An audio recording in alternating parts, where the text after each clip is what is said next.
ഗുരുവായൂർ സത്യാഗ്രഹം നടന്ന വർഷം.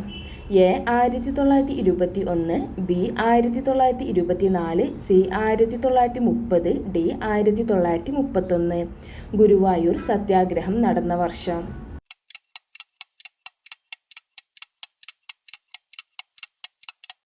ഉത്തരം ഡി 1931. ഗുരുവായൂർ സത്യാഗ്രഹം നടന്ന വർഷം 1931.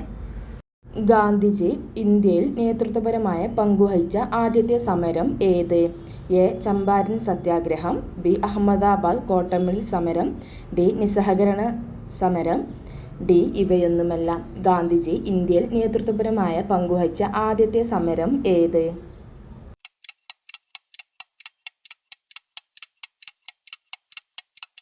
ഉത്തരം എ ചമ്പാരൻ സത്യാഗ്രഹം.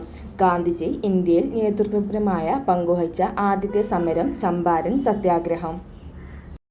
ജാലിയൻവാല ബാഗ് കൂട്ടക്കൊലക്ക് കാരണമായ നിയമം ഏത്?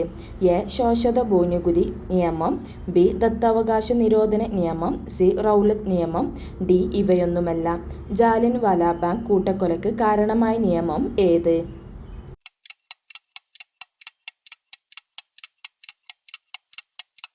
ഉത്തരം സി റൗലത്ത് നിയമം. ജാലിയൻവാല ബാഗ് കൂട്ടക്കൊലക്ക് കാരണമായ നിയമം റൗലത്ത് നിയമം. റൗലത്ത് നിയമമാണ് ജാലിയൻവാല ബാഗ് കൂട്ടക്കൊലക്ക് കാരണമായ നിയമം. ഹിന്ദുസ്ഥാൻ റിപ്പബ്ലിക് അസോസിയേഷൻ എന്ന സംഘടനയുമായി ബന്ധമില്ലാത്തത് ആര്? A Chandrashekhar Azad, B Bhagat Singh, C Rajguru, D Udham Singh. Hindustan Republic Association എന്ന സംഘടനയുമായി ബന്ധമില്ലാത്തത് ആര്?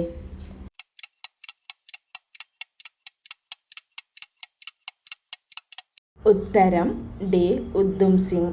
ഹിന്ദുസ്ഥാൻ റിപ്പബ്ലിക് അസോസിയേഷൻ എന്ന സംഘടനയുമായി ബന്ധമില്ലാത്തത് ആര്? ഉദ്ധം സിംഗ്.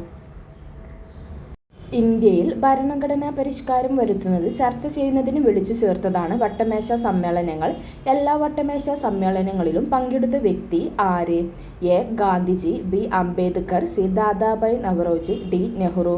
ഇന്ത്യയിൽ ഭരണഘടനാ പരിഷ്കാരം വരുത്തുന്നത് ചർച്ച ചെയ്യുന്നതിന് വിളിച്ചു ചേർത്തതാണ് വട്ടമേശ സമ്മേളനങ്ങൾ.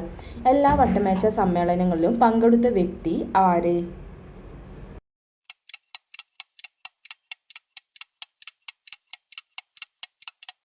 ഉത്തരം ബി അംബേദ്കർ. അപ്പോൾ ഇന്ത്യയിൽ ഭരണഘടനാ പരിഷ്കാരം വരുത്തുന്നത് ചർച്ച ചെയ്യുന്നതിന് വിളിച്ചു ചേർത്തതാണ് വട്ടമേശ സമ്മേളനങ്ങൾ. എല്ലാ വട്ടമേശ സമ്മേളനങ്ങളിലും പങ്കെടുത്ത വ്യക്തിയാണ് അംബേദ്കർ. അപ്പോൾ അംബേദ്കറാണ് എല്ലാ വട്ടമേശ സമ്മേളനങ്ങളിലും പങ്കെടുത്ത വ്യക്തി.